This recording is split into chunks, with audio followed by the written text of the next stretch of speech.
everybody. This is True Powers Mine, and this is Tpim SR Live, y'all. Our show. It looks like we avoided the scourge yet again, flying underneath the radar to give you the information you deserve. Hopefully, I got a lot of positive feedback from the show yesterday with the 4 magic words or whatnot. Hopefully, people are saying these things and truly getting positive results from them. All right. Now, today, I want to start off the show by saying thank you to the Most High for allowing another day. Brother Nick, peace, love, and light back at you. I'm so glad you're here with us. And I got a little surprise. This is so funny that you happen to be here. I had a conversation with a gentleman last night pertaining to the show because I knew about the banning before it came out. And basically, he gave me some advice. What's up, Brother Air? Welcome to the show. He told me that the information that I'm sharing is so important that I had to put aside my personal, sometimes rhetoric. Brother Aaron, glad you made it. Your energy is most definitely needed today. So, Marty's in the house too as well. Peace, love, and light to all y'all. We're getting stronger, y'all. We're getting stronger every day. Every day. Now, I got a report coming from Brother Nick. Eye on the sky. Brother's out there literally putting his health in jeopardy so that we can get these shots. I hope you all appreciate it. I certainly do. And I salute you, Brother Nick, because you don't have to do this. You do this because you truly love humanity, brother. And that's honorable. So without further ado, Brother's Nick's report.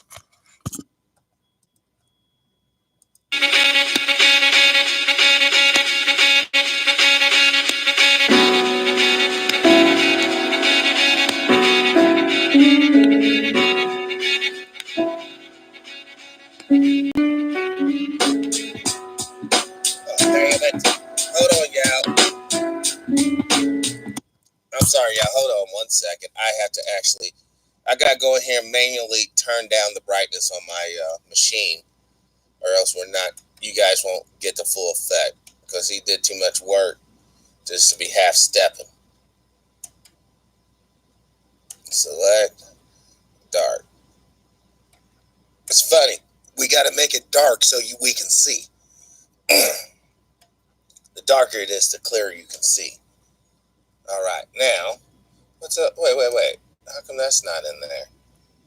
Hold on, we're going to start this from the beginning, y'all. I didn't know that all that information wasn't even getting seen. Hold on.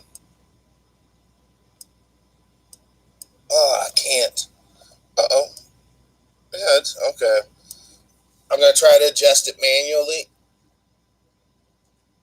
Oh, I got it. Just got it. All right. This is Brother Nick report. Whether you, I like the pun, where you accept it, the end times are upon us. Let's play it. Oh, damn it. Now that has to start doing this thing.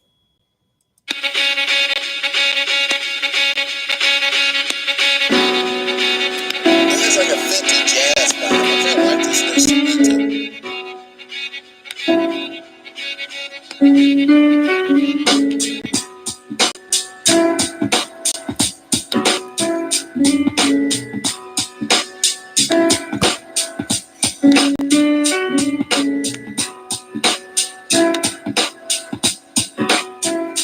I had to adjust it.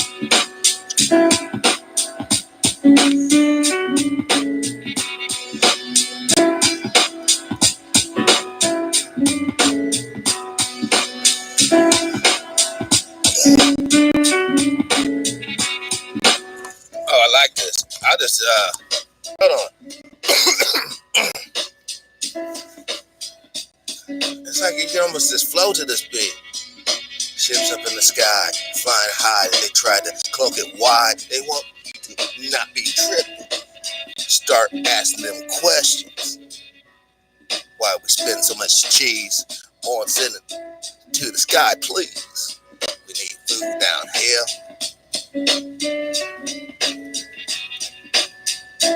Oh, damn, I'm tripping. I'm losing focus here, y'all.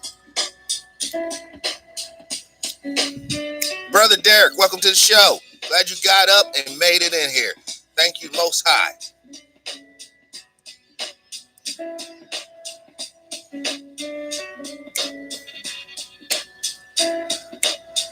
Now, the reason why I want to talk about these cloaked ships today, because I saw one yesterday. I wish I had my camera. It was charging. It floated right over my house, man. This cloud, okay, let me describe it. The cloud rode up. I was on my back deck, Studio B, just chilling, mind my own business. This cloud rode up, man. The only way I can describe it, all the other clouds were looking kind of like these clouds up here, but this, like a damn near rain cloud, this part, and it stayed over my house for like 20 minutes, y'all, or my general area, like 20 minutes. I mean, it was moving. You saw the damn thing move in, and then it just stopped. Seriously, the next time, hold on. I'm going to let Brother Nick take it from here, but seriously, I implore you, I challenge each and every one of you today. If you think it's bullshit, chill outside today for any period of time. Just kind of cloud watch, okay? And notice certain clouds, man, whether they're big or small, they will roll in and just stop. Just stop. So let's check out Brother Nick's report. The end times are upon us. Peace, peace, peace, peace, peace, peace, peace, peace, peace. Love and light, my star family. Just another sky update, weather update, environment update. Just chilling by the river. I'm on an island right now. But that is such beautiful from what I can see right now, it's been gray all day. Skies have been nothing but ugly. Until I can get a better view. Oh, New York? I'm on the edge. Nice. I like it that the trees hasn't blossomed yet, so you still see a lot, you know what I mean? Because those trees would have blossomed but today, and leafed out already. Today so has been nothing but that. But gray skies, mucky skies all over. See if I can get a better view up close down the trail.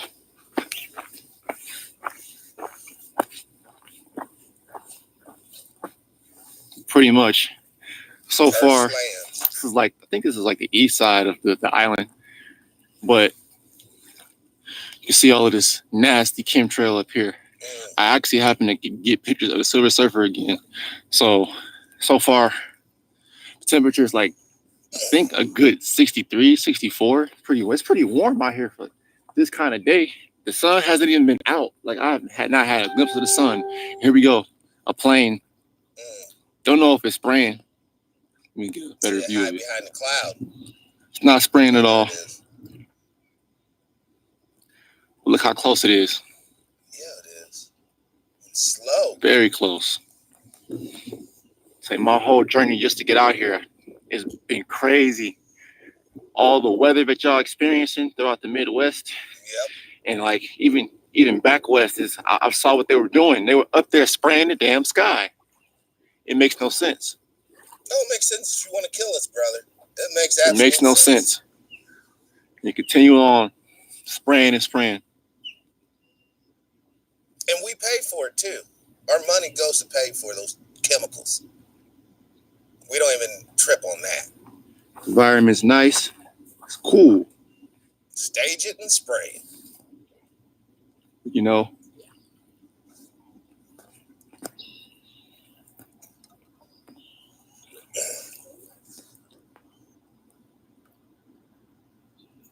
I'm in this video right here, my star family. Peace, love, and light. Hold on. If you guys don't know, this is Brother Nick's channel. Area 51, Nick Jackson, 51, Area 51. Very good channel. I saw that he just posted another link. Heavy chemtrails, weird late night flight.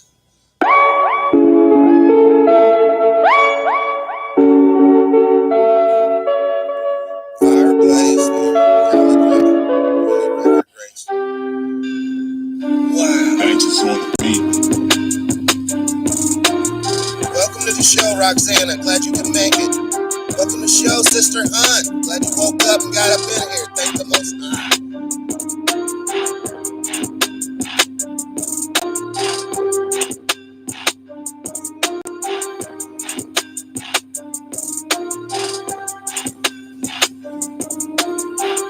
I like these beats, man. I'm so alert today. Creeping in the sky, spreading juice. You know that's why.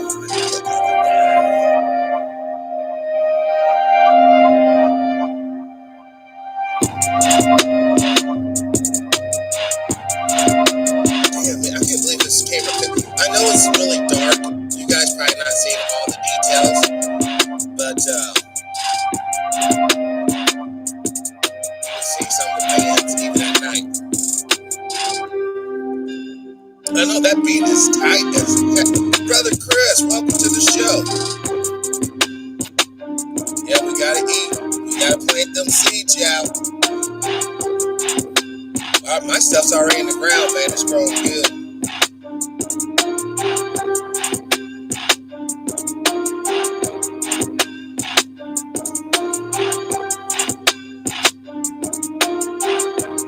Look how light, so much light pollution back that way. Right in there. Look at that big old band of light pollution. Right there, man. Everything's dark, and this band of light right there. Come on now. See, that's what I'm talking about. Look, there's things in the sky, things in the firmament, we'll never know why, but they are there. People don't want to talk about this, they don't accept this.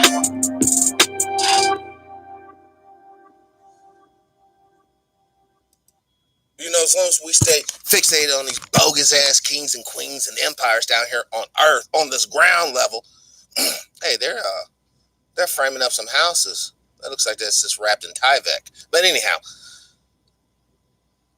we don't want to look up. We never want to look up, man. We always got our heads down on the ground. Seriously, y'all. Chris, Air, Roxanne, Sister Hunt, how many times in the past month you guys went outside? Now, I'm not asking Brother Nick this on purpose, but the rest of y'all I'm asking. How many times have you guys went outside and just chilled in a lawn chair and looked up at the sky for maybe a couple hours? Just straight looking up at the sky, just chilling and meditating. Start doing that, folks, if you can. I don't care if you live in a city or if you live in a high, a light area, maybe a small town. Just go outside and check it out. TMP, remember when Judge Joe named off the armed forces? He added Space Force. Yeah, we have a Space Force. And you know, Brother Air, they're actually considering now to disband the Air Force. And I guess just incorporate it into the Space Force. Because when you think about it, and here's the trip, guys. Here's the trip. All of us right now are existing in the air. Now, yeah, our feet are on the ground for the most part. But we're not in the ground. We're not in the water. We are in the air. We're at the lowest level of space, if you want to look at it like that. The lowest level of the sky. We occupy it. Sometimes eagles really do hunt flies. Sometimes those that are high in the sky prey on those who are low in the sky. I know a lot of people got in the news about the minister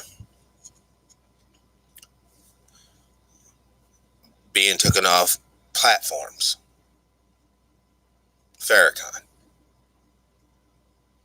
Now, the individual I was talking with last night on the phone told me this was going to happen a couple weeks ago. Good morning, Barbara. I'm glad you woke up. Your energy is most definitely needed up in here today. Thank you for showing up.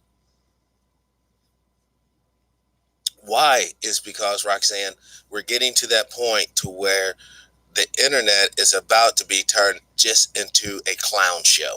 Meaning, you can twerk, you can smoke pot, you can drink that beer, and you can act crazy in general. That's all good and gravy. But heaven help you if you try to wake up any of the sleeping sheeple to the reality of the slaughterhouse that they're about ready to go up into. This is the game that we have to play.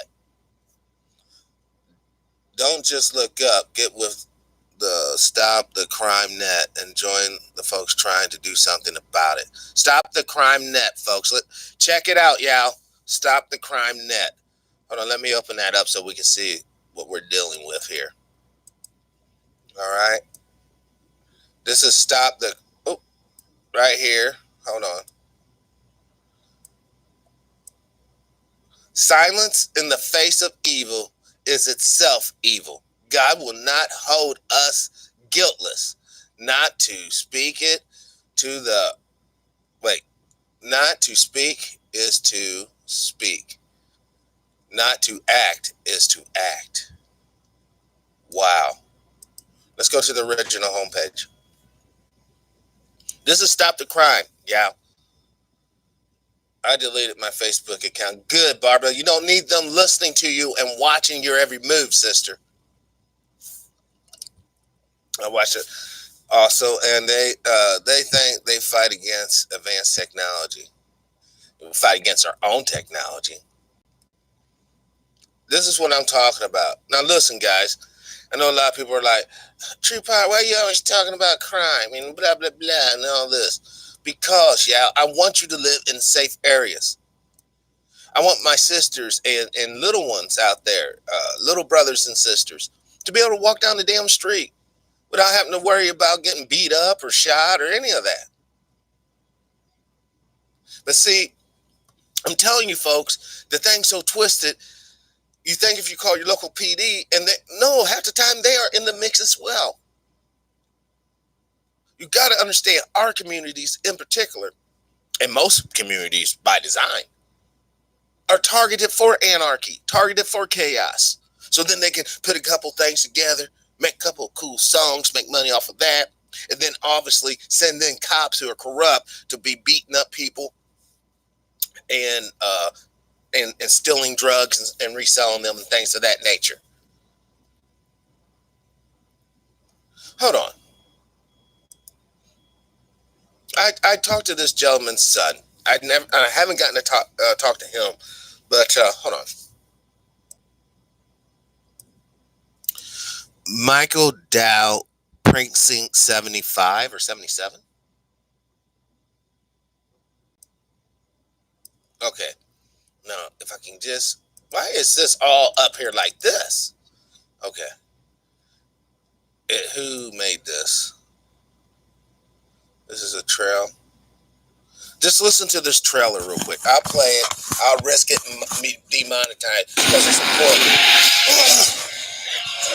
Because it's trying to illustrate what I'm talking about. Now, this happened back in the 80s. Come on. New York is in the grips of a crime wave. It was like the heyday of crack. It was violent, man. Homicides, robberies, rapes. It was a war zone. East New York, Brooklyn, 7-5 precinct, the deadliest precinct in the country. Who did I burn to get put here? It would scare Clint Eastwood. When I first went to the precinct, I hear about this guy, Mike Dowd. Mikey's just crazy. Michael Dow was a crook who ended up wearing a cop's uniform. He was a criminal. Once in a generation, corrupt cop. That's a lie. It's not just once in a generation. All right, now this is what Dick Gregory said, y'all. For a white man to be a cop in this country shows how far he has fallen. With all these privileges and opportunity, if he's going to be a cop, that means something's damn near wrong with him. Well, there you go, Michael Dow. Criminal with a badge. But there's more Mikes out there. And let's go back to Stop the Crime. I like what Sister Hunt was talking about. Now, they're willing to actually start talking about chemtrails. You know, chemtrails is one of those things that no one hardly talks about, because if you don't talk about it in the correct way, seriously, you are going to come off as a lunatic. And people are not going to take what you have to say seriously. And let's face it, guys. Let's analyze the situation. Either it's going to be corrupt or constructive or destructive. So we want a constructive conclusion to the chemtrail issue. We have to put the information together in a palatable form for the average uninformed individual to be able to digest. Now, Chris Cook, what is the significance of Trump signing a bill at the NRA convention? Now, I don't know the ins and outs. If you're watching it, can you send the link so we can kind of analyze it a little bit better? I mean, other than, being in with the conservative crowd and promoting that agenda in general, I wouldn't know like the behind the scenes, because every action out here has the scene that's designed to be interpreted by the unwashed, uneducated masses, but then there's a secret note that only like the elites are getting also at the same time. You see, what has happened to most of us because of the fact that we are so preoccupied with the little things, the little stuff that we shouldn't be sweating. We're so preoccupied that we never, ever come to the correct conclusion. Look at this. Hispanic unemployment rate lowest ever. Best for women since 1953? Before the fall, pride always comes. Boasting always comes. Remember that. Remember that. Unemployment, 49-year low. Wages hits $27.7 dollars an hour. April, jobs plus 263,000. Stock market, endless rally. It's right here. Endless. Remember, Brother Nick, in the times, endless, N, always showing up. Sister Hunt, Patrick, what would we as a people have to do to get our own network like Facebook? Would we have to buy airwaves? No, check this out. What we really need to do, and it's going to take a group effort, secure a website, a hosting platform. And then it's just a matter of getting the correct scripts. We don't need a Facebook with all the advertisement. All we need is the coding language to be able to link up our computers so that we can video chat, voice chat, and send text messages to each other. That doesn't take too much. What bogs down Facebook is all the other codes. Oh, let's take their location. Let's take this. Let's take that. And I'm reaching out to some of you young guys and gals who are in college right now, saying you're taking up computer coding right now. Get with me behind the scenes. We can lay out, we can storyboard a platform. It doesn't take much data because most of the data will actually be on your computer. We just need the internet connection so we can bring brothers and sisters from all over the world without having to go through our phones, without having to go through Facebook, without having to go through Yahoo Messenger or some other platform like that that's obviously monitored. We can keep this. Now, it could potentially still be monitored because, as we all know, the CIA has a cyber division that can break into any website. There's nothing that is impregnable on the internet. Chris Cook, you do CAD? We have to reach out. We have to reach out to these young kids who got the latest programming knowledge. I mean, I still remember how the hard code or hand code, I can open up a notepad and start writing out by hand HTML code. But that's a totally different application than what I'm talking about. We have to draw on each other. We have to draw on our skill sets. Guys, right now, all of us in this chat room have skill sets that if we were to unite as in one entity, boys and girls, we can shake it to the foundation. Everybody's bringing something to the table. Everybody's contributing to this thing. And no one person's getting a recognition for it. This is our lives we're talking about, brothers and sisters. This is the future of our prodigy, our children and their grandchildren. You know, we have to use, for instance, Brother Chris, he's in the utilities industry. Meaning he's on the front line of the raping and sharing of our dollars. You know good and well, boys and girls, electricity should not cost this much. You know good and well, if we utilize aqua power, water power, truly utilize wind is to the best of our abilities, solar, and I guess in some cases still sticking with coal, nuclear, energy power stations. Energy should damn near be free.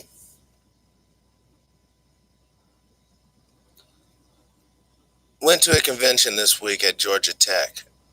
You know, Brother Chris, you want to call in to the show and just kind of share some of your technical knowledge with us?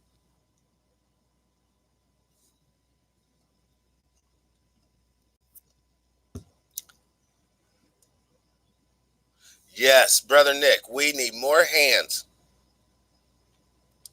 on vocational schools outside of the Job Corps of Americas. Yes. Yes, we do. Like I said, we need brainiacs, but we also need people who can turn a wrench, pound a nail, and all that. Hold on, here's the number for the show.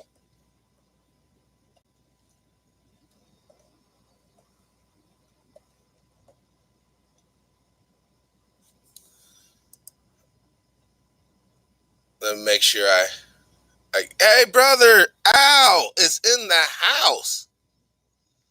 Hold on, I got to make sure. There it is. It's up. All right. Cool. All right. Now the phone's engaged. It's up. It's on. Whoa, that was quick. Hey, welcome to the show, Brother Chris. Hey, how's it going? It is going good. Let me get some back visuals for us because I don't want to get copyright infringements. So now tell us about what happened down at Georgia Tech, brother.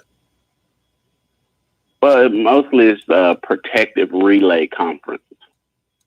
So just pretty much the grid that we have now, just coming up with different programs, different systems, different mechanisms to pretty much just protect what we have as far as, I guess, distributing power goes.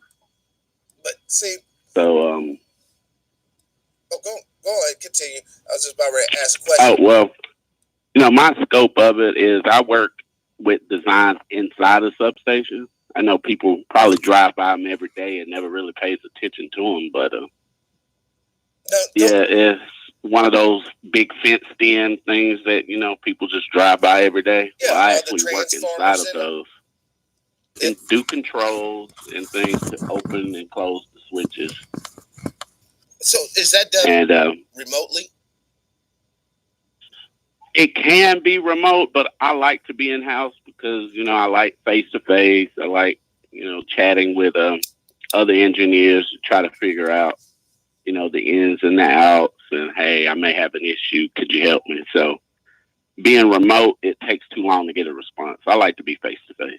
Now, if it's remote, does that mean it could be hacked? Possible. I've been at a company where it has been hacked. Ransomware. So what was the consequences of that hack, if you can talk about it? Well, I wasn't, I guess, privy to that information. It was for the higher ups, but we just knew about it. So they just gave us the word to, hey, not answer any emails if you didn't send any out. Oh, okay. So they don't like kind of fish you for information to get closer to the scripts. So if if we did have a EPM attack, are there any contingency plans to how long would it take, you think, to get the system back up? Yeah, again, I'm not privy to that kind of information. I'm just, hey, the guy that draw the controls and show the guys out in the field how to install and operate switches.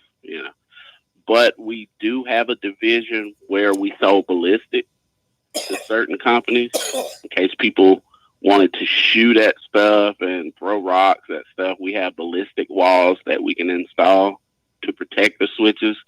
But I don't think they'll do much for an EMP attack. So the switches, Brother Chris, and this is just for the person that don't know nothing about electric or nothing. The switches are everything, aren't they? The switches are everything. Yeah, you just think about it as a light in your house. You walk to the switch, you turn it on, you get power. You turn it off, cuts off the power. Well, my part is like that small switch 1,000 times bigger. So one switch could probably turn off the light to a whole city or a whole little town, But isn't that dangerous when you think of it? Doesn't that kind of artificially put us all at risk? It seems like they should have a better system. Well, it depends on how well the grid is ran. One town doesn't have one location where the power comes in. It comes in from many locations. So, if one side turns off, they would reroute it through another route system. Say Atlanta, you would probably have 5 routes into the city of power. Wow. Now that would have to be a very coordinated attack to, try to stop power from the city. So like you would really have to be on the inside and know where those 5 grids are to actually turn off power to the whole city. That is incredible because of the fact that that some of those circuits are automatically dedicated to like industrial applications. Like they get priority in some cases over even hospitals, I heard. Oh, yeah. I mean, it's really, you would, just to even go in those places, you would have to have a federal background check. I mean, there's, I was told there's like concrete barriers in front of the doors. You have to park almost a mile away. Walk. You have to get eye scan, fingerprinted. It's very rigorous just to even get in. So if it happens that way, I would suspect it was an inside job, I've always thought that if Nikola Tesla, and this is going to what Sister Hunt has said, if he would have had been allowed to give us all free electricity, could you imagine how better of a place collectively the society would be? Hey, you'll have a lot less people on the streets. That's for sure. No. That'll be one less bill you have to worry about. Oh God! How high is the electric in your region of the country? I would say low 150s, high 200s. Now, just depending on the time of the year. It's really warm. People run a lot of air conditioning. Oh, so the bills go up in the summer. Now, could you explain to like the young people that don't know nothing, what is a kilowatt hour? Kilowatt hour? To be honest, I'm not even really familiar with a kilowatt hour, but I know the timers on the side of the house, the guys that comes out to read those meters, that's pretty much what they charge you by. Right. They charge you by the. But I don't know the particulars with a kilowatt hour. See, but my point is, how the hell can you charge me energy when the things that is calculating the energy is sucking up energy? Who's paying for that energy? That meter doesn't, run for free. Yeah. And we in the industry we don't really deal with small scale. We're really those transmission lines that's out in the middle of nowhere. Yes. You got nothing but land. You see these big electrical lines. Right, the high tension wire. Exactly. Now those lose power as well. So what's put into that line and the distance and the heat that's coming off that line, you lose power with that line as well. So that's just free energy going out into the atmosphere, pretty much. Now, isn't that? But we're trying to develop something that would capture that energy and store it for good use. Yeah, why don't they put it in like a conduit, a big heat absorbing conduit that can make, energy, whether somehow you can transfer the heat to a steam turbine situation to generate, or just to, there is no system to grab heat and store it in a battery, I don't think. Not that I know of. If it is, that's something really high tech. They'll probably be keeping that to themselves. So how long you been in the electrical industry? 10 years. 10 years. And has it been financially good for you and your family? It has. It's been very rewarding. No. You get a chance to work with a whole lot of companies across the United States. So you travel a lot. You're always on the road. Well, I don't travel. I didn't take the position to travel because I have 3 kids and my wife, she's a nurse, so I don't like to let my kids stay with people I don't know. Right. I don't really like them to be in daycare like that. So I decided not to take an assignment that would have me traveling like 50% of the time. So I'm more in-house. Now, if let's say I got an audience here, just all young guys, 18 to like 24, what would you tell them a way to get into the industry? How, if I don't know nothing about nothing, where do I go to even try to become what you're doing? You can go to your local community colleges. They may have a drafting and design curriculum that you can take. Mm-hmm. If you can do it summer, spring, and fall. I know some people are, not able to go to school that much, probably take a class a semester or so. But if you can get into the drafting and design curriculum, you would get offers once you graduate. It may not be power. It may be plumbing. It could be automotive. It could be, just a number of things. People look at stuff that's in your house and not necessarily know how it comes together. Right. And that's what a drafting and design curriculum would teach you, how common things come together. Now, and how you can draw designs, build, air-conditioned vents. You can do carpentry work, like decks, build decks. Hell, even the things your Clorox, your bleach come in, you can design those on AutoCAD. So, there's a lot of things you can do with CAD. Now, how long would it take, though, Brother Chris, from the moment I enlist, but enroll into the course, to the moment I get my first paycheck? Approximate. I know you wouldn't have exact, but approximately how long? Well, see, in my situation, I was blessed. I was working a dead-end job that got shut down during the Bush years and shipped off somewhere. So they gave us an opportunity, hey, you can go to school or I'll find you another job. And so my thinking was, hell, who's to say that next job may not get shipped off somewhere? So I took the chance to go to school. They paid for everything full time. So I did summer, spring, and fall, and I graduated in like a year and 7 months. Wow. What? And then you went in and started making good money. I went in making 50 plus a year. This is what I'm talking about, y'all. Now, it's not about the money that Brother Chris is making. That's irrelevant. It's about that Brother Chris has the resources now to be able to do a couple of things. And the more of us who gets to that point, then we can pull our money together and start doing things. But we don't have the money to pull together. There's nothing we can do. Yeah, I do decks on the side. I put a deck on my mom's house, drew up the plans. And the thing about it is, it's not just drawing it up. Hey, look, I got something pretty. It's actually a cost thing. So you'll know exactly how many 2x4s you need, how many, how many 4x4s you need. Everything. You can go right in, buy everything, and just put it together just like that. So you're more or less talking about being able to draw up bids now. Once you get this knowledge, you can draw up bids accurately. Right. You can actually probably know how much time. If I start on Monday, I can have this deck done by Wednesday or Thursday or Friday. You have a time frame. And all this is important, guys. Why? Because if you get into business, there's two factors, cost and time. You have to be cognitively aware of the costs and time.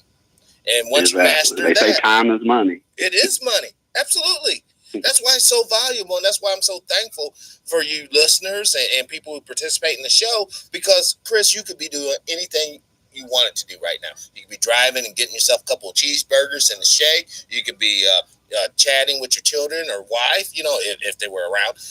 Or you could just be, reading or whatever. But you choose to be here on the show and share this information with the rest of us, and that's awesome, brother.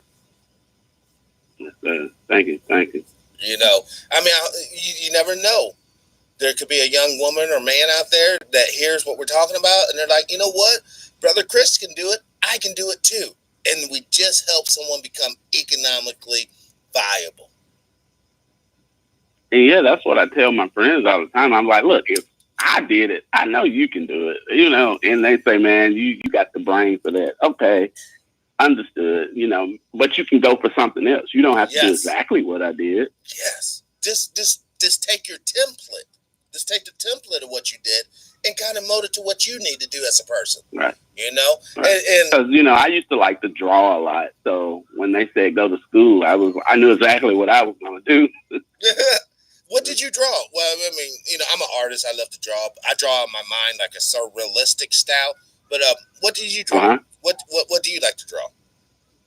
I was like a surreal artist. I used to, get people to make poses and do little sketches. I would do a lot of Dragon Ball Z comic book type stuff. Vegeta. That was my favorite one too. I love it. Yep. And the thing about it now, and this is for the people out there who are suffering with anxiety. If you could get into something like drawing, like when you first sat down, Chris, when you first sat down and you started drawing that picture, what did you feel when you completed that picture? What type of feelings did you have? Like, damn, what's next? Like, I wanted to do more and bigger things. It was like, oh, dude, that wasn't so bad. I can do this, I can do this for a living. That's what I'm talking about. That's how I felt. You got inspired. Right. All right. See, this is what we have to fight, brother Chris. A lot of us are not inspired. You know the reason why? Because we've been beaten down by racism. We've been beaten down by poverty. We've been beaten down by wrong spiritual teachings. We have to get inspired. We have to get inspired. Man, I am from Alabama. I've heard it all. So it's I'm not gonna say I'm one of those people that be like, oh, I don't see color, this, that, and third. Like, hey, I'm from Alabama. I know about the church bombings. I know about the boycotts. I know about it all. So I know that there's something there. I just tend to just do what I have to do. Right. And let's not get this wrong. What the brother's saying is real. These things are still floating around us, gal. Either you consciously realize that it's out there, but that's not going to stop me from getting the money to put food on my table, or you just give up hope, man. And somebody abuses you in one of those ways, and you become one of the people that no one cares about. Because at the end of the day, you can scream racism, sexism, homosexualism, whateverism. But unless you have those dollars, those talismans in your bank account or pocket, no one gives a damn. No one gives two damns. I'm telling you.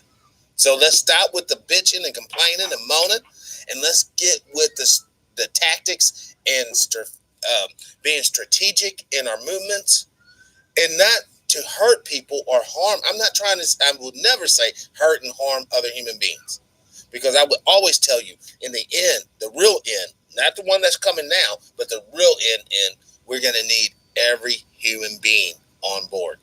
Let that sink in. We're going to need every human being on board. All right. So, brother Chris, man, another question. If there is such a thing as free energy or free energy systems, what you saw or being with the industry, would they actively try to block that to keep their dollars rolling in? I can't say as far as the utility industry itself, but I guess like higher up, like you would say, I would say no. You say so, but not like there's still good people in the utilities companies that will, kind of stand up for the right thing. I believe so. That's awesome. No, seriously, that's awesome. But I'm just saying, like, hey, electric cars. The people in the oil industry would do something to block, electric cars being on the road. But I'm not really sure what would block energy per se, because everybody needs energy, whether it's oil companies, electrical companies, like just about every company needs energy. Everyone. Let me ask you this, and this is an off the wall question. If the power, for whatever reason, stopped working right now, what do you think would happen to society? I mean, you just look at those towns that get hit by hurricanes. Oh God! And they don't have power. I just think it'll go something like that, maybe longer. I mean, do you think that because we're not unified as a people? I mean, when I say, what makes you American or United States citizens, people are like, I don't know. Do you think that we would just basically turn on each other? Well, I think there would be some of that. But then again, I think there's some people out there that just would be, hey, we don't have life. That doesn't mean we don't have our humanity. Right. Yes. I mean, you can dig a hole, shit in it, and cover it up. I mean, you don't have to have toiletries and lights and stuff. I mean, go outside in the day, open some windows. Like, I mean, of course, you won't get your smoothie unless you blend it yourself with your hand somehow. But stop, man. I'm just saying, I would enjoy a few days without power, I guess. But you won't have hot water, but you can still get a bath. I mean, very quick. Unless you boil your water. Yeah, outside on the barbecue pit. You can boil it like that. But I love what you said. We don't have to lose our humanity. And I wish more people would get that. That is the true rock. That is the true shield. If we lose our lights, our water, or whatever, and we start acting like savages, what does that really say about us as beings? Exactly. All right? I love how you said that, how you came noble and higher than that. No, we can still keep our humanity. We just have to change up the way we behave. I like that because that offers hope that more people think like you, Brother Chris. Yes, sir. And that's what we need. We don't need these haters. We don't need people who wants the chaos, wants the sorrow, wants the misery. We need the people that want to have civility and solutions. That's what we're talking about here. I would never advocate indiscriminate violence and all that. Now, I do advocate self-defense. I do advocate, Brother Chris, if someone comes kicking in your door, that you as the man of that household, you don't look to your wife, talk about, I'm going to grab up the 3 kids, babe, and you go down there and deal with the savage. No, I would hope that you would be like, baby, you go and get those 3 kids, run out the back. I'm going to go over here and deal with the savage. Yeah, we practice in the house. We have I guess you would say contingency plans. Yes. In case of fire and stuff like that, or in case of home invasion. If you can't do this, try and do that. That's what we would just have pop up drills, so to speak. Go ahead, Chris. I'm sorry. I'm just excited. I'm so glad because I do drills with my children all the time. Mm-hmm. You know, contingencies from, like you said, the fire, the normal stuff at the house, and more advanced contingencies as far as social collapse and what we need to do, how we need to go, how we need to move. All right. And if we don't get this in our heads, like the Romans had a saying, drills are nothing but bloodless. Training is nothing but bloodless drills. War is nothing but bloody drills. So, in other words, as you drill this into people's heads, when the thing happens, you won't be all, oh my God, Brother Chris, what do we do? Oh my God. No, something happens. I'm already doing my role. You're already doing our role, and the show continues. Exactly. You know, this is what we're having. Daddy comes out last. Yes. Hey, say that again, Nick. Or not, I don't know why I keep on calling you Brother Nick. Brother Chris, say that again. I said, Daddy comes out the house last. Yes. If there's a fire. Yes. Or Daddy don't come out at all. Let's be real. Daddy comes out last, or Daddy don't come out at all. Don't be no weak ass man saving yourself and letting your family fend for themselves. That's not what it's about at all. You know? Yeah, I have a funny story about that. Me and my wife, I was asleep. She was up studying. She's a nurse, and she was like, I hear something. And, you know, all of a sudden, I just have to jump up and go. You know, it's not like, even though she's up, she wakes me like, I hear something. I already know what that means. I have to go and look and see what's going on. Yes, sir. But I think it was a bobcat at the door or something like that outside. But now, do you live in like a rural area, or do you live in more of a suburb or a city area? Right now, I live in the suburb-ish area of Atlanta, but we're moving back to Alabama soon. Now, have you got a chance? I know this is off the cuff, but have you got a chance to teach your sons or daughters how to hunt and fish and stuff of that nature? Well, my son, he wants to go fishing, but we haven't had a chance to. But my daughter, she knows how to bow, and you know, she knows how to shoot. It kind of threw me through a loop because on her first shot, she hit the bullseye, and I'm Righteous. like, where did you learn that? She's a natural. But no, we don't hunt. I mean, you don't hunt. I mean, just like never. No, I don't. We don't hunt. Like we do gardening and stuff like that, cool. But we don't hunt. That's cool. I mean, something to all I'm saying is something to give children some ideals. Like, you know, let's face it, this society is it's a Hindenburg, brother. It's gonna burn and crash. It really is. And it's important for us to instill some of these old ways of doing things, such as getting wild lettuce out your yard for pain medication, or other herbs out your front yard or backyard or down there in the woods for other ailments. All right, we need to pass on some of that old time knowledge to our youngsters. Got the hate, but the good stuff. We do a lot of tractor work, gardening, and you know, a lot of family activities. But I never really got into hunting. You know how they do around here. They gotta lay out soft lit traps. They gotta go set up their tent. They gotta do this. I'm the kind of person to just go out in the woods and look around and say, hey, if I see a turkey, I'm gonna bag it. If I see this, I'm gonna bag it. Now, let me give you guys a hint with turkeys. Now, this is totally illegal, but you should only use this in the case of societal collapse. What you need to do is get some of them very, very small fishing hooks and a can of corn. You can string this hook out approximately about 25 yards or so, and you can put hooks with a little bit of corn on it, one piece of corn on it, about like every 14 inches down the line. You leave that out where there's a flock of turkeys, I guarantee you'll have 8 to 9 turkeys on that string line the next day. They'll eat the corn, they'll get hooked, the hook will hook their throats, and they'll basically die overnight. You just come out there, pick off the feathers and cook them up. Now, you cannot do that now. Yeah.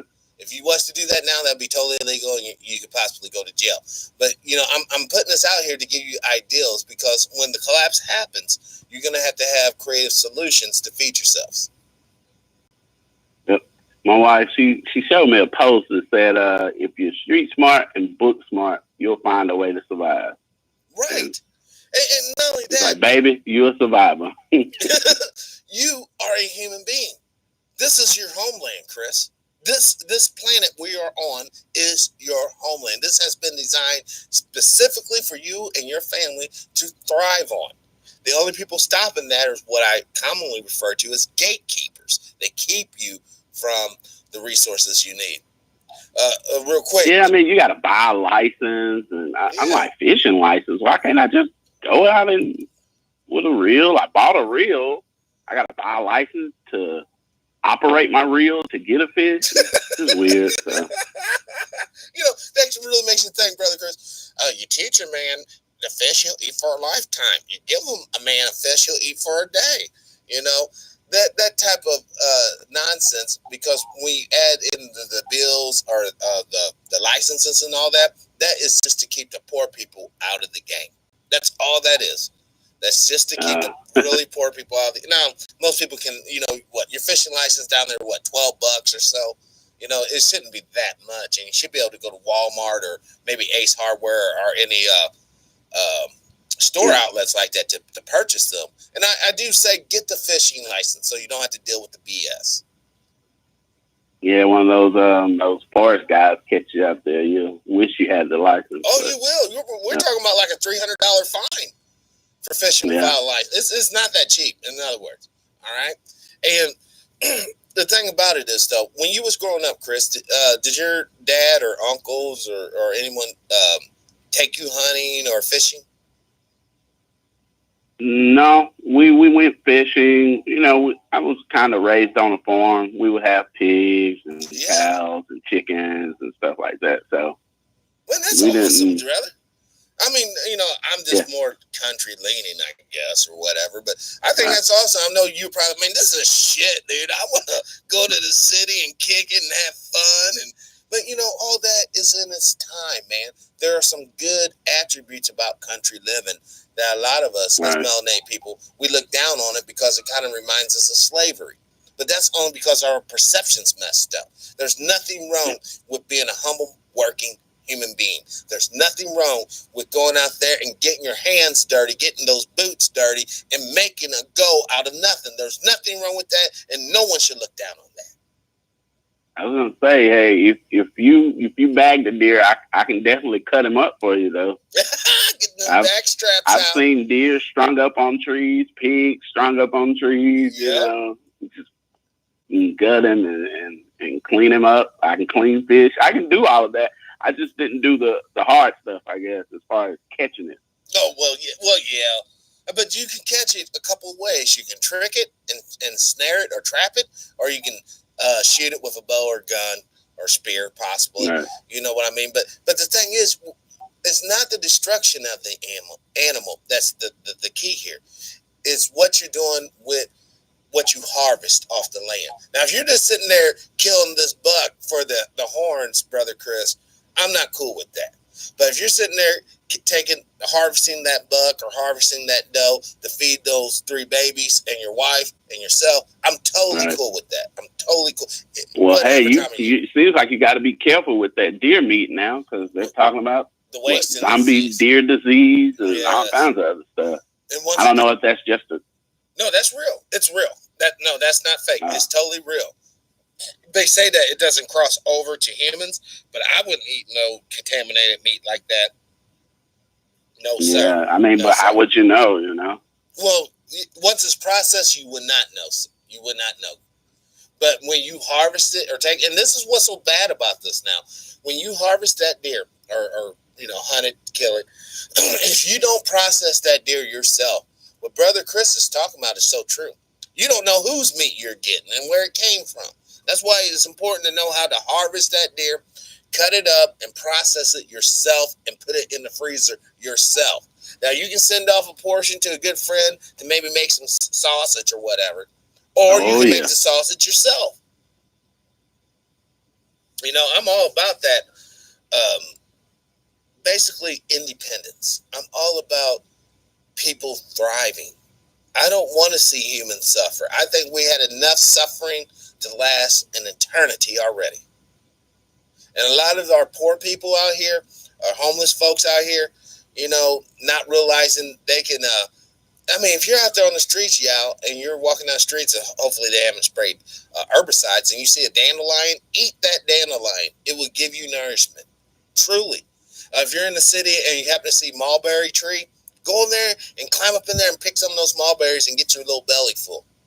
Don't eat out of no man, I'll tell you a story about that. I picking my kids up from after school care one day, and I look on the side of the road, and I'm like, hey, those are blackberry bushes. Yes. So, hey, we pulled over the side of the road. We're out there picking blackberries, getting the thorns stuck in our hands. But, hey, we're picking away. And I'm just reminiscing. And I'm reminiscing like I'm an old guy. I'm only 36. But it's just like, you don't see blackberry bushes on the side of the road anymore like you used to. And they're delicious, too, brother. If you eat them fresh like that, they are so good. Oh, my God, they're so good.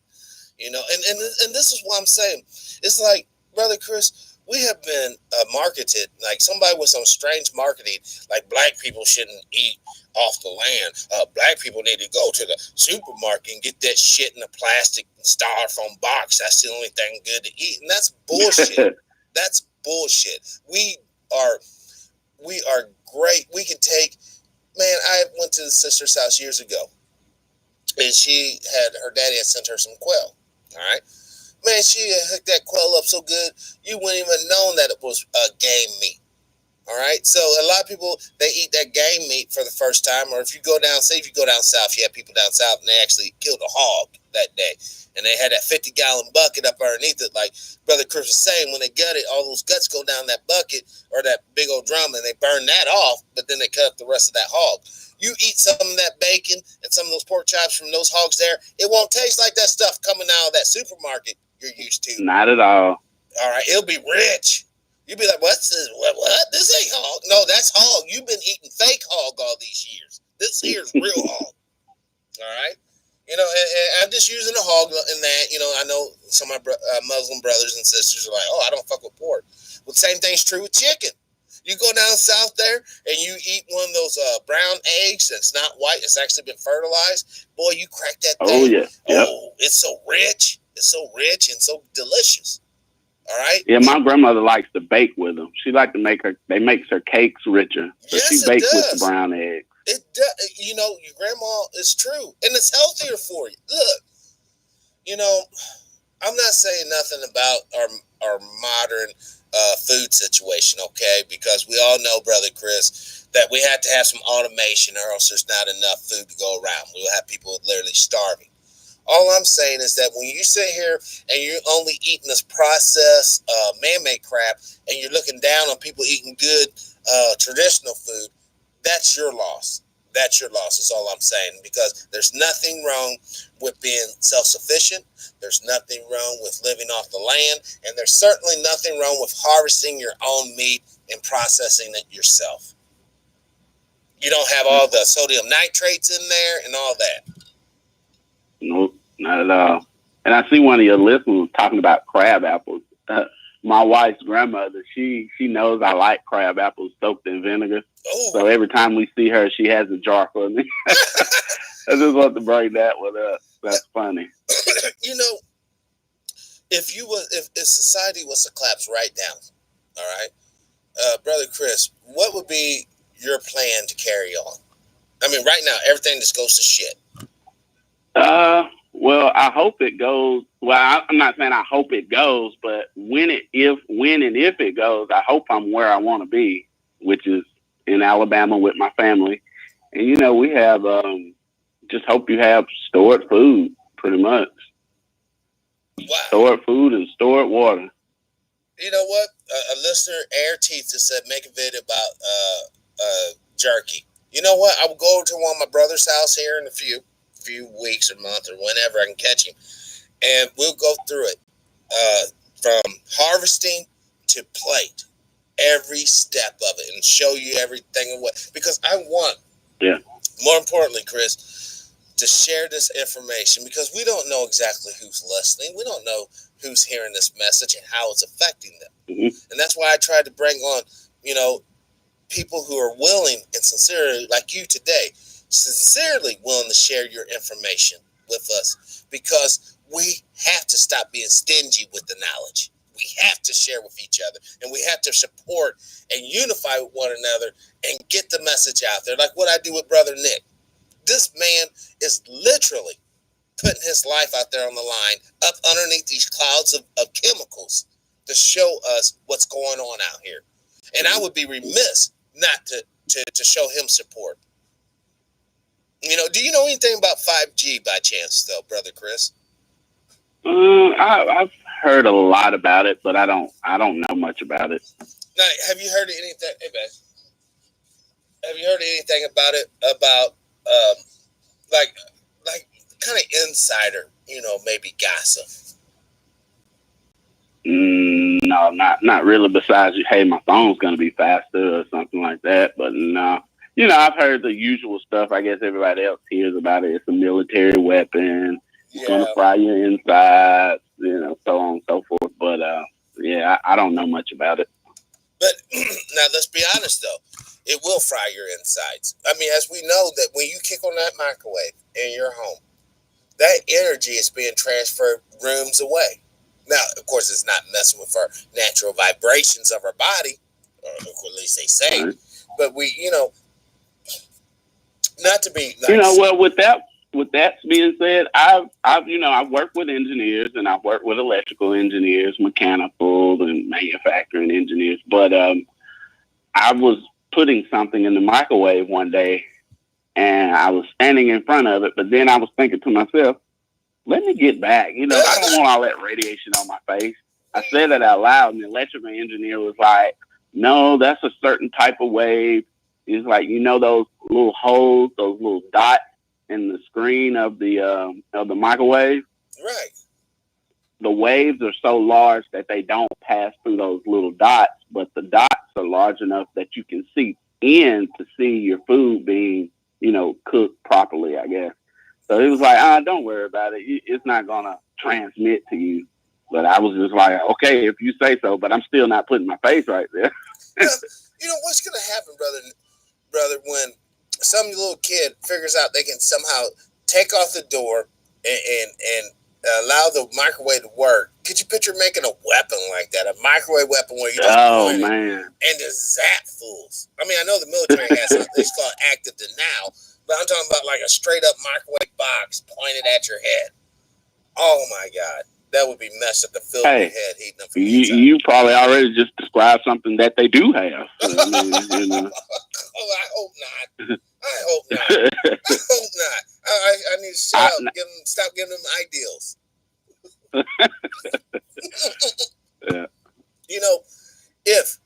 If you could do one thing, let's say that you was elected the president of the United States. All right, Brother Chris Cook, the 48th president of the United States. What would be your first thing in office? What would you do first right off the bat, Chris? I have no clue. What? All I can think about is what Dick Gregory had said a while back. I actually went and seen him live like 2 months before he passed. Wow. But he said he would, what did he say? Something about his cousin appoint him as Secretary of Defense. Right. I'm going to paint the... Yeah, he said, well, what are you going to do first with the defense? First, I'm going to do something, and then I'm going to paint it. I was like, oh, that was genius. But no, I don't know what I would do. To be honest, I don't know. It's so in a mess. So I'll be like, I guess the best idea, because how I look at it, the president don't make the decisions. Right. Everybody around him makes the decisions and brings something to him just to sign. So I'll just say the first person that brings the best idea to me would be the first thing I do. So you would actually consult your inner circle. You use the team to make that's awesome. I mean, at least you're using common sense. You know what I mean? If you don't have like an agenda. Now, but how did you feel personally, Brother Chris, about Obama's agenda when he was president? You know what? I didn't even vote in the Obama years, because I only came eligible to vote when George Bush ran for president. So, once he got out of there and screwed everything up and whatnot, when the Obama years came, I was just like, oh, that guy's going to win. He don't need my vote. And so, of course, he won twice, as you can see. But, I didn't really, like I said, I didn't even pay much attention to it. Now, did you ever think it was just like I was just doing what I had to do, supporting my family and just going through life. Now, I did channel my inner Obama when I had to do interviews and speak publicly and stuff like that. I felt more confident. I could say that, but yeah, I didn't really pay much attention to it. Now, did you think, like how a lot of people, even Dick Gregory said, what he say, the white boy's so lucky, even when you get a black man in the office, he got a good nigga. And, I pick with my wife all the time. I was like, Obama is not a real Negro, Right. Like Barack Obama, like, I don't know no black family with the last name Obama. Like if President Jones or President Johnson or Williams, Jackson, President. Well, we already exactly. Have him. But I get what you're saying, and we gotta understand. Obviously, I'm assuming you're obviously heterosexual because you have a woman and babies. How was your feeling when Obama said, the priority in this country is to ensure that man and man can be matrimony right? How did you feel when he said that? I was just like, oh, hell no. I'm like, do what you do, but just don't force it on nobody. Like, I'm not sitting here saying, no, a woman and a man. Like, they have to force that type of thinking on you. I don't agree with it, but it's not like, I don't know. It's not like I'm burning his T-shirts and I'm burning his pictures, and I'm just like, okay, well, do what you do. It's not going to affect me. See, Brother Chris here is, and I don't mean to offend you at all, is a typical black man. Typical black man. He all he wants to do is do his operation, handle his business. He might not agree, obviously with some of these policies, but he ain't gonna go out here and start burning up his property and start smashing people over the head. That's how black people are. We're not. Oh my God, we can deal with it. Okay, so he wants to make sure gays can get married. Okay, well that's not what I'm into. Just don't force it down my throat and we're cool. But see, that's not how it's being played. All right, because Brother Chris here didn't oh yeah, throw up the old rainbow flag. Every man should be in the, they're gonna still say that Brother Chris is backwards thinking. He should support wholeheartedly man and man. But because he doesn't, and because he's not angry or violent when he says no, he it's not like he's saying he's not those people should die or nothing. He's just saying, those not people do what they do. Just let me do what I do. You know what I'm saying? And that's what the message is getting lost. A lot of us, we get on these other issues, the immigration, the homosexual, the abortion issues, whatever. But we forget the issues that really matter. The issue that should really matter to us all, that there is no legal roadblocks to stop Brother Chris here from operating in the society. That should be the real issue. There is no legal roadblock because we cannot legislate the way people feel. Like, even though Brother Chris here has the technical knowledge and he has the degree, let's say my name is Sean Connery, and I'm an old racist, drunk bastard. And Brother Chris comes into my shop and he's like, I saw that you had an ad in the paper. I'm here to apply. And I look at, I'm not going to hire you. What can Brother Chris do at that point? He's looking for a job. Is he going to stop and try to get a lawsuit saying this guy won't hire me? And why would you want to work for a motherfucker like that to begin with? Now, I mean, I get it. You got to make money, but why would you want to go through? let me ask you this, Brother Chris, because I'm sure your industry, well, in your part of the country could have a lot of black folks in it, but it's probably, kind of dominated by white boys. Have you ever suffered racism or heard racist jokes on the job? Yeah, I have. Wow. And how did you deal with that? I pretty much didn't respond to it. And that's what I'm talking about. Like, you gotta if they could read my face, they would know what I said. But it wasn't like, oh, I'm going to report him to HR or, all that stuff. I was just like, blank face, no smile, no frown, just like, anything else? Right. Are you serious, Jack? See, this is what I'm going to tell you, young brothers and sisters. A lot of people are going to tell you the wrong play. No, you need to get mad and go to HR and write up a report and maybe tape it and put it on social media. That's not going to help you. You think he's the only one? You think that's the only guy like that's going to treat you a certain way? You got to be like what Brother Christian said. You got to be able to let that shit roll off you like you're fucking Teflon and keep making that money and keep moving forward. I know that sounds hard. Now, my biggest thing is just don't put your hands on me. Yes. What, has anyone ever tried that? Putting their hands on you? Back in my high school days, yeah. Whoa. Can you share one example? I knew a guy that, he wore Confederate t-shirts to school. He dipped, just the typical redneck, I guess you would say. Right. And I was sitting at my desk, and he came up to me talking shit, and I wasn't paying him no attention. And then he put his hand on my shoulder, and I stabbed him with the pencil in that hand. No, you didn't. No, you didn't. I got a couple of days in inter school suspension, but I mean that wasn't bad because I was a athlete, and the guy over in school suspension was a coach, so it was kind of like, boy, what kind of knucklehead move was that? I said, well, shit, he put his hands on me, coach. What you want me to do? Well, take a seat.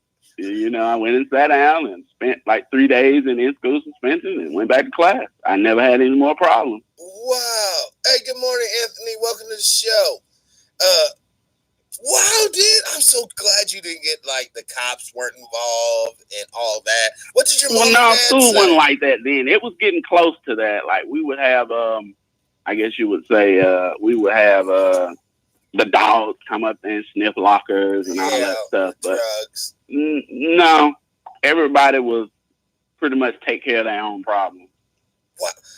That's so funny because when I interviewed Eric S. Butterbean, the boxer, and he said, down south, he grew up down south in Bama as well. And he said a lot of people used to bring knives, pocket knives to school back in his day and age. Yeah. And I get it. Being country, you always need a knife. You might need to cut a rope or whittle a stick or whatever. But like, if you was to do that gag today, let's say, Chris, you were 18 years old in whatever school, and you was to stab that kid today, you'd be facing some serious problems. Yeah, they would go through the whole bully spiel and all that kind of stuff. And yeah, you would probably get time these days. Let me ask you, so you brought it up. What is your opinion on bullying? I'm talking about. Well, see, I was the youngest of 3 kids, so if somebody bullied me, my sister would, she would go ape shit. Like, you bet not. I mean, even the bus driver, he called me a big head. Hey, big head, you need to sit, turn around in your seat. And my sister cussed him out so bad. So, I mean, bullying, that's a real thin line, man. That's a real thin line. Because, I mean, kids are going to joke. Kids are going to play. You know it. Now, when you was a kid, did you bully ever anybody or like let me just put this scenario out there. Little boy comes in and he's basically swishing, trying to act like a little girl. Would you bully that kid? No. Even if it's like I would have asked him like, "What's wrong with you?" And they probably say, "Well, what do you mean?" I'm like, "Well, why are you being like a little chump? Like, what's this?" And what would you say? And what would you say when somebody comes up? Well, Chris, you stop bullying that boy. Yeah, no, we just like my neighborhood. It was like 20 boys. Like we would play football, basketball. Now we did have some little, I guess you would say, limp wrist little boys, but we never picked with them. Right. We would always ask them, "Hey, come play with us. Come play football. Come play basketball." And they would probably respectfully they would get out there and see how tough we were, and they just wouldn't play anymore. But we still asked. Yeah. And like I said, man, I said this on many shows. Some of my best friends, Chris, that I have today, when we were younger, we fist fought. I mean, and no whole ball, fist fought. But we shook each other's hands afterwards, brother, and we go on with life. It ain't no, damn, Chris cracked me upside the jaw and broke my tooth. Now I got to get a gun and shoot him. Fuck that stupid bitch shit. You shake Chris's fucking hand, and you don't fuck with Chris no more like that. You know what I mean? That's the learning experience. Right. But we want to take that all away, Chris. No, Chris, you should have beat up Brother True. You should have done this and that. What should you have done? Let me smack you the fuck around so other kids will start doing it? You stayed up for yourself. We had boxing gloves. And it was to the point where our grandparents would come out on the porch and watch. That was just being a boy. That was entertainment for those old folks. They love that. Listen, everybody loves to see a warrior. I don't give a fuck who you are. We all love to see a warrior, an alpha man out there doing his damn thing and winning the game. But the point is now the game is trying to be all twisted. Oh, everybody wins, Chris. Well, does everybody get paid on the job the same, Chris? No. That leader, the CEO gets way more than you. And you get way less, or you get way more than the new guy that just showed up, right? So I'm going to say this one, then I'm going to have to go. All right. This company that I was at, of course, I'm not going to say the name, but they had this policy about not hiring people with degrees. Okay, that went on for a few years. They didn't hire people with degrees. They were temps. They quit, moved on. Well, it was this one person that they did hire without a degree and find out he made more than me.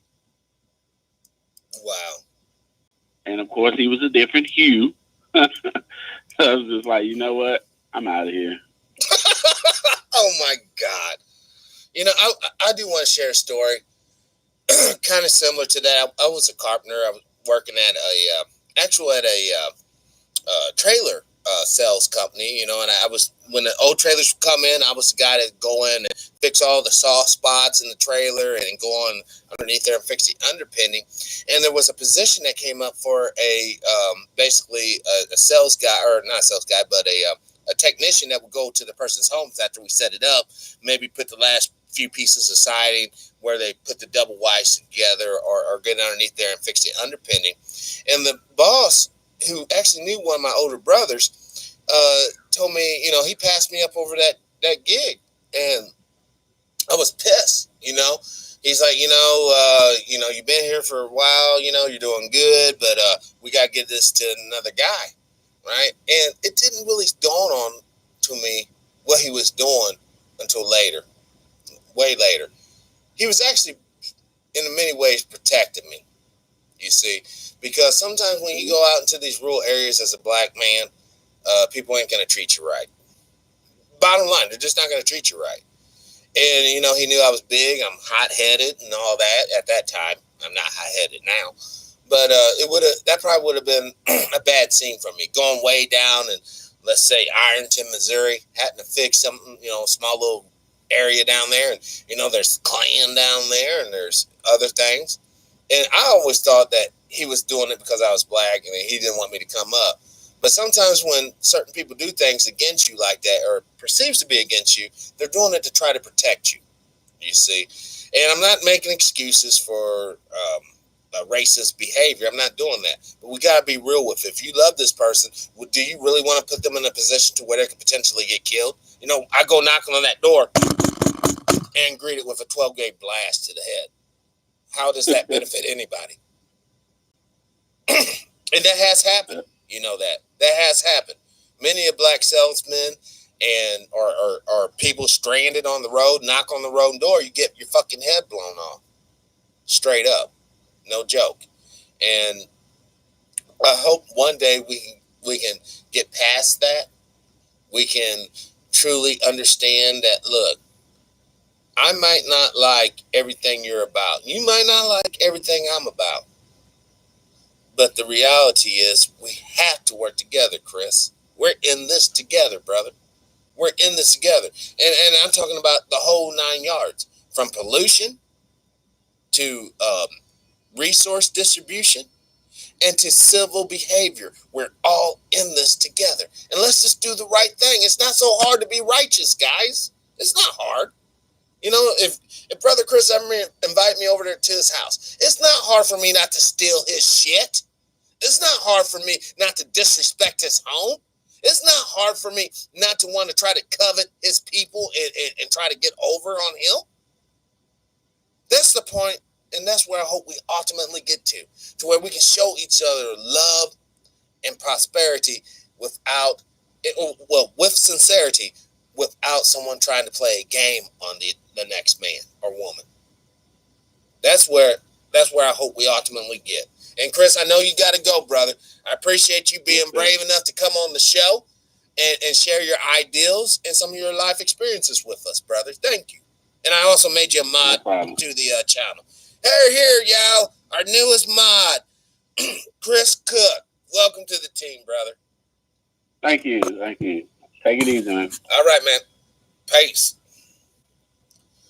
Well, guys, the show has gone an hour and 30 minutes almost, and that's basically, you know, I know the attention span don't go much further than this. I just want to tell you all thank you from the bottom of my heart for being such an awesome fan base, being engaged with the show. We got longtime listeners like Sister Hunt, Brother Al, Brother Nick. We got, you know, somewhat new listeners such as Brother Air Teeth. And I just want to say thank you. Just thank you. Thank you for giving the show a shot. And Marty, thank you, Marty. You've been around for a minute. You've been coming through, and so have you, Aaron. We are getting bigger and we are getting stronger. Not because of me, but because of you guys. Because you guys are the ones sharing the videos. You guys are the ones adding real comments, not some stupid shit, but real good comments that we can speak upon and elaborate and expound upon. You guys are the heart and the soul of this show, and I just want to say thank you. And as always, live your life of integrity without hate, envy, or greed. And as always, let's try to be kinder to each other. This has been TPIM. SR Live, and we're out. Peace.